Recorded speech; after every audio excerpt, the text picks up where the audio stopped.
안녕하세요. 월세 끝판왕입니다.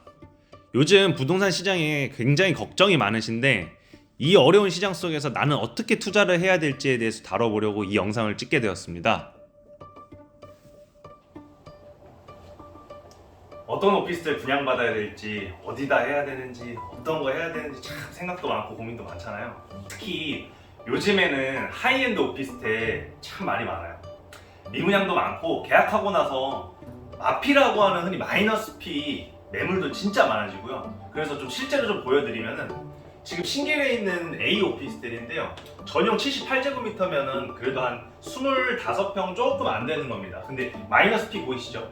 마이너스 9,800만 원. 그 다음에 여기 78제곱미터 마이너스 피 3,000만 원. 그 다음에 마곡에 있는 L 생숙이에요. 생활용 숙박시설이에요. 이것도 굉장히 큽니다. 전용 74제곱미터인데 마이너스 피 2천만 원. 그 다음에 63제곱미터 약 20평 정도 되는 마이너스 피 5천, 마이너스 피 5천. 영등포에 있는 Y 오피스텔 39제곱미터니까 한 11평에서 한 13평 왔다 갔다 하죠. 근데 마이너스 피 2천만 원에서 마이너스 1천만 원, 마이너스 2천만 원 정도 이렇게 떨어지고 있고요. 그 다음에 용산 쪽, 용산 많이들 좋아하시잖아요. 근데 실제로 오피스텔 분양분 가격 한번 보세요. 마이너스 피 1억이에요.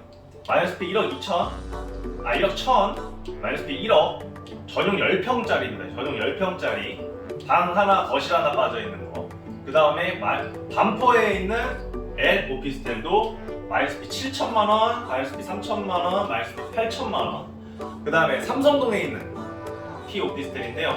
전용 42제곱미터면요 한 13평 정도 되는 겁니다. 근데 마이너스 피 5천만 원, 마이너스 피 1억 3천, 마이너스 피 1억 3천.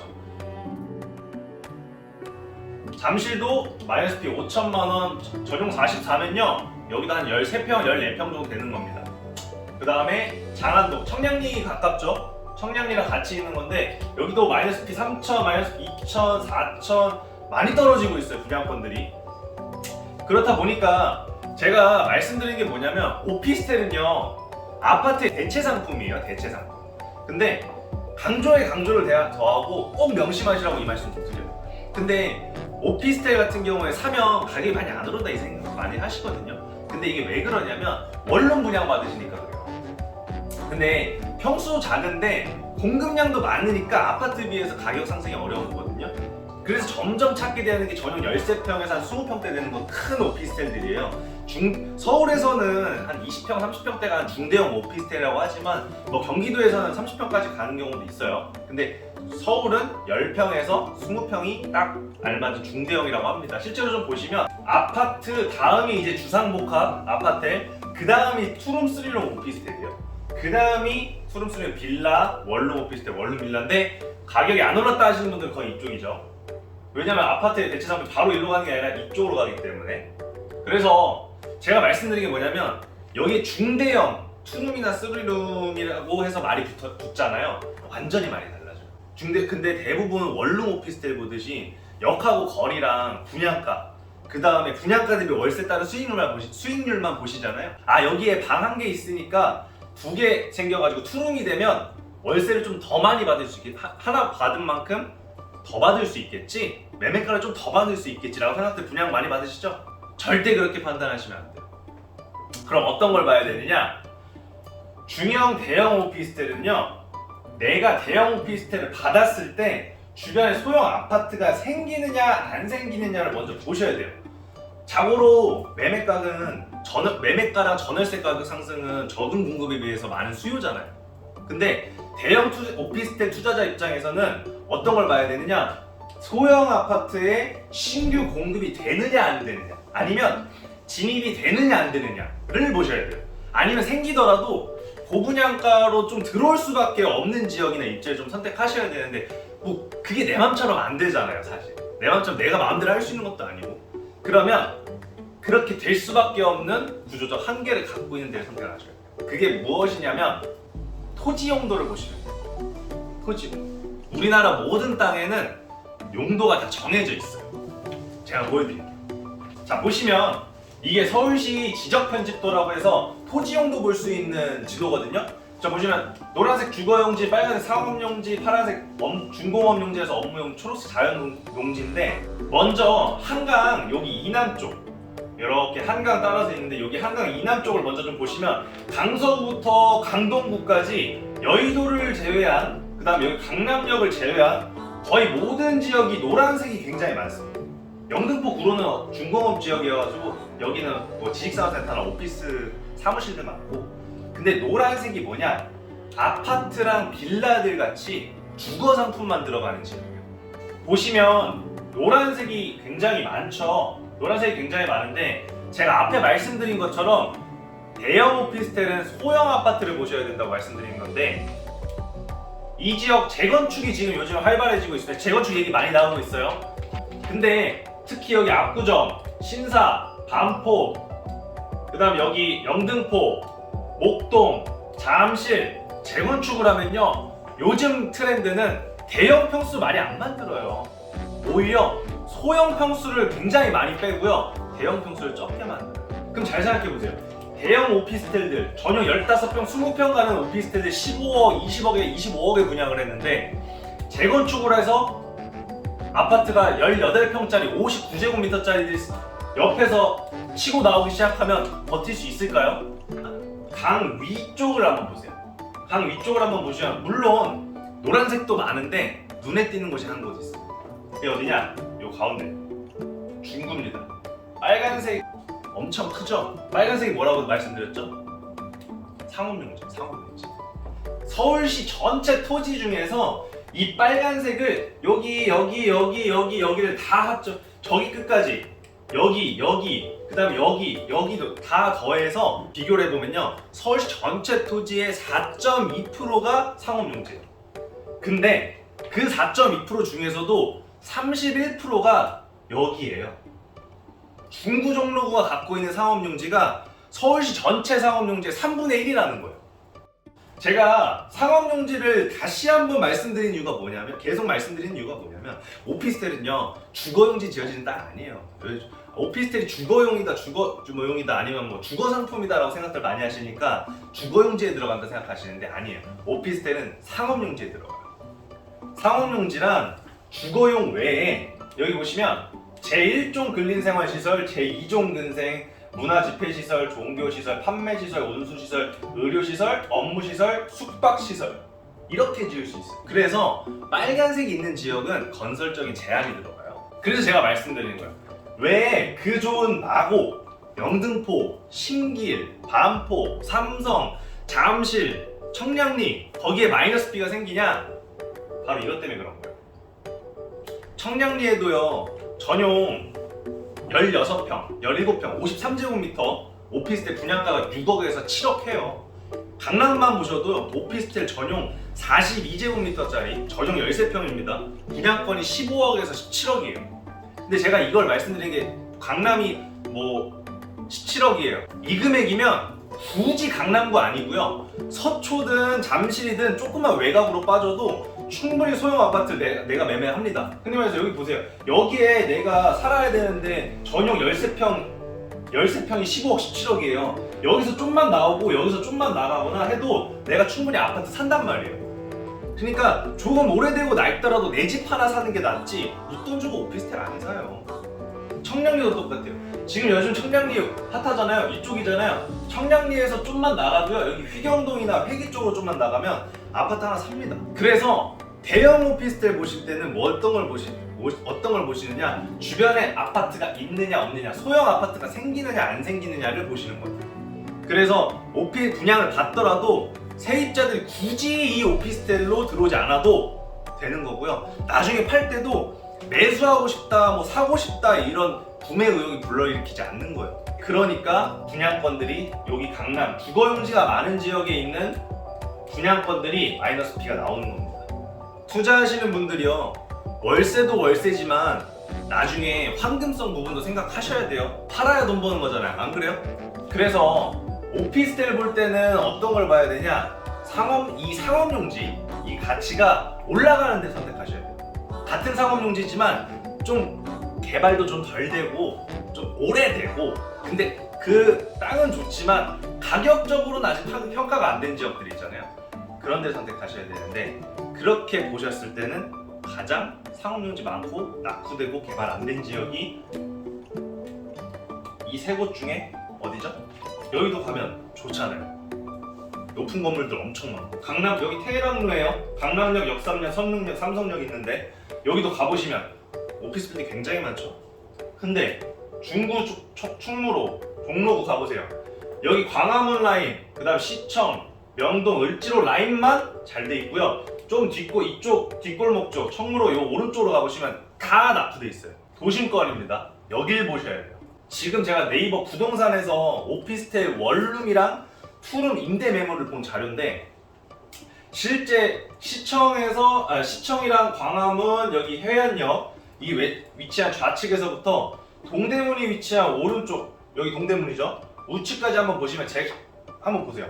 지금 집을 구하는 세입자 입장에서 집을 한번 찾는다고 생각해 보시면 이렇게나 집이 많은 거예요. 얼추만 보셔도 대충 한 300개는 넘어가네요. 오피스텔 매물만. 근데 선택지가 굉장히 많은데, 하지만 여기서 투룸만 볼 수 있도록 해제를 한번 해보면 보세요. 갑자기 있던 애들이 없어졌죠? 투룸 매물만 봐보면 임대 매물 자체가 없다는 걸 보실 수가 있어요. 있어봐야 다 이쪽이에요. 다 이쪽. 방산시장, 그다음 그 동대문 두타몰 있는 가는 그쪽 굉장히 좀 낙후됐죠. 그래서 분양을 받으시는 분들 입장에서는 나랑 비슷한 집이 있다 보면 메리트가 떨어지잖아요. 안 그러겠어요? 한마디로 내가 이 입지에 독보적인 존재로 좀 나아가야지만 매매가나 월세나 내가 좀 강세를 보일 수가 있을 텐데, 원룸은 아까처럼 많으니까 포화 상태라는 걸 알 수가 있고, 이렇게 도심권에는 2인 이상이 거주를 할 수 있는 주거 상품 자체가 굉장히 부족해요. 이렇게 해서 보시면 굉장히 많은데 요 안에는 없잖아요. 그리고 소득 수준도 중구 종로구가 서초 강남권보다는 높은 거 아세요? 이 자료를 보시면 100대 대기업 중에 총 24개가 중구 종로구에 와 있고요. 강남구 서초구는요 17개 있어요. 여기 두 개 합치면 24개, 여기 두 개 합하면 17개죠. 그래서 제가 저희가 연말정산 신고 현황을 기반으로 평균 급여 소득을 한번 조사를 해보면, 중구, 그 다음 종로 1등, 그 다음 중구가 3등, 그 다음 강남구와 서초구가 5등, 강남구가 6등이에요. 그래서 이거를 평균치로 내보면 평균 약 20% 차이가 납니다. 20% 차이. 그래서 평균 연봉이 중구 종로구 5,300만원, 서초 강남은 연봉 4,300만원, 1,000만원 차이 납니다.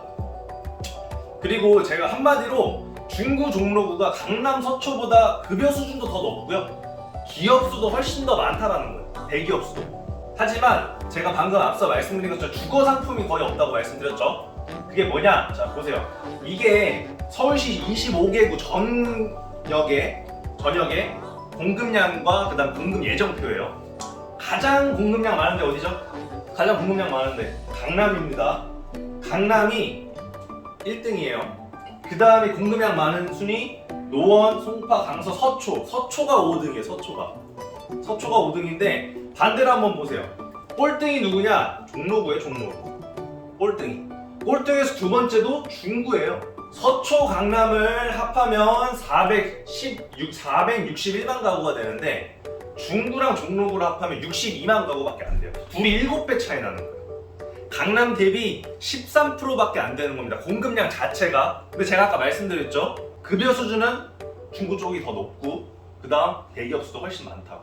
그래서 서울 이 도심권에는 고소득의 직장인 74만 명이 거주할 수 있는 공간이 없다 보니까 중구 종로구에서 있는 사람들이 대부분 어디로 많이 빠져나가냐? 마포, 공덕, 그 다음에 용산, 서대문, 그 다음에 동대문, 성동구, 옥수동 이쪽으로 많이 빠져나가요. 그리고 신당, 약수, 옥수, 금호동의 구축 아파트로 빠져나가는 상황이에요. 그러니까 잘 생각해 보시면 중구 종로구 기반으로 서대문구, 마포구, 용산구, 성동구 가격 안 비싼 데가 없어요. 부르는 대로가 시세예요. 그럼 중심권과 세운 재정비지구 쪽의 건물이랑 토지 시세 한번 비교해 보도록 하면, 저렴하게는 평당 8천만 원에서부터 좀 비싸다고 하는 친구들이 평당 1억 2,500 정도, 그래서 평균 약 1억 정도의 시세가 형성되어 있고요. 충무로 그래서 명동 쪽으로 좀 더 들어오면은 저렴하게 1억 4,800부터 평당, 그 다음 비싼 것들은 2억 6,900까지 가요 평당. 그래서 여기 이쪽 같은 경우에는 평균적으로 한 1억 8천에서 1억 9천 정도의 시세가 형성이 되어 있습니다. 그래서 세운지구는 1억 초반 정도에 거의 대부분 형성이 되어 있는데 도심권 들어올수록 점점 비싸집니다. 그래서 약 반값 정도 되는 토지인데 거기에 들어가는 건물이라면 그에 걸맞게 분양가도 저렴해야 돼요. 전월세 시세도 그만큼 저렴해야 되고요. 을지로 쪽으로 들어오면 평당 2억 1,900에서 평당 2억 6,900까지 평균 약 2억 3천 정도의 시세 형성되어 있고요. 명동 상권 안쪽으로 가면 3억대부터 스타트해요. 그래서 최대 평당 13억 6,700만 원까지 시세가 또 있습니다. 그래서 실제 매물 올라온 걸 좀 보면요. 전용 49제곱미터 보증금 1억에 월세 450만 원, 전용 45제곱미터 방 하나 거실 하나 보증금 2억 5천 월세 400, 전용 49 보증금 8억에 월세 100, 전용 49제곱미터 방 2개 거실 하나 보증금 4억에 월세 250만 원. 세운 H 주상복합 및 도생 전용 40제곱미터 보증금 2억에 월세 170만 원, 전용 40제곱미터 보증금 4억 5천에 100만 원, 전용 40제곱미터에 보증금 5천만 원, 월세 200만 원. 어떠세요? 저렴한가요? 굉장히 시세 높지 않나요? 근데 제가 앞서 말씀드린 것처럼 오히려 토지가는 명동 도심권 내보다 훨씬 더 저렴한 곳이에요. 하지만 분양을 받는 수분양자 입장에서는 내가 받은 분양가가 있기 때문에 분양가 기반으로 수익률 계산하게 되는데 이너시아 남산보단 최소 1억 5천 정도는 더 높다는 거죠. 그래서 입주 시기에 자연스럽게 월세 세팅 금액이 높은 겁니다. 실제로 이너시아 남산 도로 바로 맞은편에 있는 V 오피스텔 분양가 예시로 좀 들어드리면 전용 11평에 분양가 10억 1천, 13평에 12억 4천, 15평에 18억으로 분양하고 있는데 분양가가 높으니까 이 오피스텔도 자연스럽게 입주 시기 되면 월세 엄청 높게 세팅하겠죠. 이렇듯 안 그래도 명동에 주거 상품도 없는데 투룸까지 없으니까 비싸지는 거죠. 그래서 도심권 업무지구의 수요층을 받아줄 수 있는 신규 주택 공급을 위해서 구도심 특별개발구에 발의가 된 거예요. 근데 좀 간단하게 정리를 좀 하자면 토지주 설득 난해, 기존에는 전 과반 이상이 찬성을 해야 됐지만 지금은 35% 최대 지분이 승낙을 하게 되면 바로 개발을 할 수 있게 되고요. 토지주들에 대해서 입주권도 보장을 해주고, 그 다음 두 번째 같은 경우에 용적률 허용. 그래서 기존에 35층까지만 지을 수 있었던 거를 해지를 하고 그 다음에 용적률을 높여주는 거죠. 그 다음 세 번째가 보시면 서울 2040 도시계획 수립인데요. 제일 중요한 게 이제 여기 가운데입니다. 세운상가에서 동대문 자연녹지 개발하고 인사동 명동은 상권 활성화 하는데 광화문 시청 라인은 대기업 본사 및 직장인들의 방문 및 상주 인구 증대를 위한 도심 기능 확충, 흔히 말해서 기업 유도하겠다는 거예요. 그래서 간단하게 정리하면 광화문 시청 쪽은 기업을 유도를 하지만 그 나머지 지역 같은 경우에는 주거 상품이 들어갈 수 있도록 개발 제한을 풀어주겠다라는 뜻입니다. 그중 첫 번째 스타트를 끄는 곳이 어디냐? 세운상가가 위치한 세운지구입니다. 제가 남산 직접 올라가서 찍은 거예요. 힘들었어요. 보시면 여기가 명동이고요. 이쪽 서울시청 신세계백화점 본점이 어딘지 아시죠? 여기 명동 있는데 광화문 롯데호텔 있는 곳 을지로가 이쪽이에요. 근데 세운지구가 있는 쪽이 이 오른쪽입니다. 보시면 스카이라인 자체가 높이가 아예 다르죠. 고층 오피스 빌딩은 많은데 여기는 고층 오피스 빌딩이 아예 없습니다. 오세훈 시장 나왔죠. 서울 4대문 안에 구도심 지역이 적극 개발될 것으로 보이고 10년간 개발 멈춰놓은 구도심 개발에 활력을 불어넣겠다.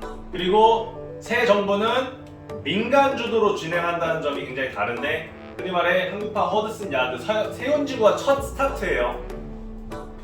실제로 보시면 파란색 판넬 보이시죠? 엄청 오래됐어요. 엄청 오래됐어요. 가면요 무서워요. 실제로 막 영화에 나올 것 같고. 보세요. 그래서 슬럼화 돼 있다고 보시면 되고요. 실제로 오세훈 서울시장의 한 인터뷰 보시면 세운상가 위로 올라가서 종로 청계천 을지로를 보면서 분노의 눈물을 흘렸대요. 서울 중심지인데 제대로 된 화장실도 없어서 판자촌과 다름없고 외국인 관광객도 많이 찾는데 창피할 정도다. 서울 노른자 땅을 언제까지 놀릴 수 없지 않느냐 라고 하는 건데 종로 3가 여기 보시면 종로 3가 있죠. 종로 3가에서부터 그다음 여기 을지로 3가요. 그리고 충무로요. 그리고 을지로 4가 여기까지 해서 총 13만 2,900평을 재정비를 하는 겁니다. 여기를. 이 사진을 보시면 한눈에 보여서요. 아까 보여드린 것처럼 좌측이 광화문 서울시청 쪽이고요. 을지로까지.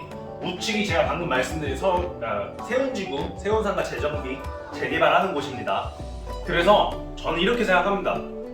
사실 도심권 상대 수요층은요 대기업 직장 대상이므로 여기 광화문, 시청, 서울역에 많이 있습니다. 근데 하지만 주거시설에 같은 경우에는 중구에 거의 없어요. 어디 있냐면 있다고 해도 그 종로구 경복궁역 인근에 보면 고급 주거시설 많잖아요. 그쪽 위주고 그래서 제가 말씀드린 건 이번에 새로 조성이 되는 여기 세운지구를 잘 이용을 하셔야 된다고 말씀드리는 거예요. 세운지구는 대단지 대규모로 한 번에 들어가니까 입주 경쟁도 심화되고요. 내가 가격 경쟁도 치열하기 때문에 내가 어떤 거를 좀 받아야 될지 고민이 많을 텐데 하지만 도심권 중심에서는 좀 벗어나야 돼. 한마디로 지하철역 2개든 3개든 좀 가야 되고요. 버스를 타더라도 좀 더 타야 되고 그런 단점이 있기 때문에 저는 이 점을 잘 파악해 보시라고 말씀드리는 거예요. 수요자 입장에서 아니 세입자나 임차인 입장에서는 동일 내지 비슷한 평수의 비슷한 컨디션의 오피스텔이라는 가정하에는 조금이라도 내 생활권에 가까운 위치에 있는 집을 선호하기 마련이에요.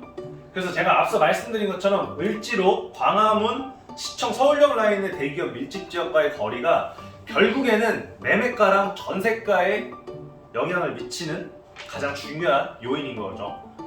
이 지역과 더 가까운 충무로 여기에요. 그 다음 명동, 그 다음 을지로 토지가와 건물 가격이 점점 더 비싸게 올라가고 있는데 여기에 주거 상품이 공급된다고 한번 생각 한번 해보세요. 여기서 밀고 들어오는데 여기 분양가랑 매매가는 점점 앞으로 어떻게 변할 거예요? 여기랑 더 가까운데. 다시 한번 말씀드리지만 지금 보시는 이 땅에는요 아파트 못 들어오는 땅이에요. 주거시설 못 들어오는 땅입니다. 근데 명동권역에 있는 이너시아 남산보다 저희가 하고 있는 현장 이너시아 남산보다 더 빠져나가야 되는 현장들이 월세나 전세, 매매가를 저렇게 받는데 중요한 지역이랑 더 가까이 있는 이너시아 남산이 임대료를 낮게 받을까요? 그럼 2023년인 지금 고금리의 영향을 받았어요. 세운지구는. 그래서 임대료 자체를 높게 세팅해서 입주를 하게 될 겁니다. 그리고 내년, 내후년 25년이 와서 금리가 다시 내려가면 월세도 같이 내릴까요? 집주인들이? 보세요. 실제로 저희 금리 올라갔을 때 아파트 상승률이거든요. 보시면 처음 시작했을 때가 2006년 1월에서 2008년 10월이에요. 2년 9개월 동안만 금리가 상승을 했습니다. 바로 떨어지고 나서는 바로 아파트 상승했죠. 다시 한번 오를 때도 2년 3개월 다시 아파트가 떨어집니다. 하지만 다시 내려가기 시작할 때는 올라가죠. 코로나 전에도 똑같습니다. 1년 6개월 동안 유지됐는데 다시 또 올라갑니다. 지금 이제 2년 조금 안 됐습니다. 앞으로 어떻게 될까요? 길어봐야 2년 9개월이고요. 짧으면 1년인데 지금 1년 넘었으니까 지금은 여기와 여기 사이가 되겠네요. 기간으로서는. 그래서 내년 내후년에 금리가 다시 내려가면 금리가 낮아졌으니까 집주인들 입장에서는 더 좋죠. 월세가 안 내려요. 단지 내가 내는 이자가 더 낮아졌으니까 훨씬 더 좋아하지. 그래서 제가 말씀드리는 건 이너시아 남산이 25년 6월 완공인데 이 점을 저는 주목을 하셔야 된다고 생각합니다. 월세 시세는요 동일 종류, 동일 평수, 동일 위치라고 하면 일정 선에서 벗어나지 않고 얼추 맞춰지기 마련이에요. 그러면 투자자 입장에서는 어떤 걸 생각을 해야 되느냐? 내가 남들보다 더 좋은 입지의 물건을 내가 구입하는 가격, 즉 분양가나 매매가가 남들보다 얼마나 더 저렴하게 내가 살 수 있느냐, 이 점을 가장 보셔야 된다고 생각을 하는 거예요. 요즘에 금리 때문에 정말 걱정 많으신데 단순히 금리 높아졌다고 걱정만 하실 게 아니에요. 지금같이 이렇게 비싸고 월세 임대료가 높게 세팅될 때 지금 같은 순간순간들이 모여서 미래 현실이 만들어지는 거고요. 이렇게 높아진 금리가 높은 월세를 만들고 지금은 비싸다 하잖아요. 비싸다 해도 나중에는 당연한 시세로 인정이 될 겁니다. 특히나 수요는 꽉 차 있는데 공급이 부족한 지역이라고 하면 더더욱이요. 그래서 지금부터는 고금리에 역풍을 내가 최대한 맞지 않으면서 내 소유의 물건은 늘리되 금리가 내려갔을 시기부터는 내가 이 물건들을 개시를 해서 현금을 좀 만들 수 있는 전략을 취하시는 게 월세 끝판왕이 되는 길입니다.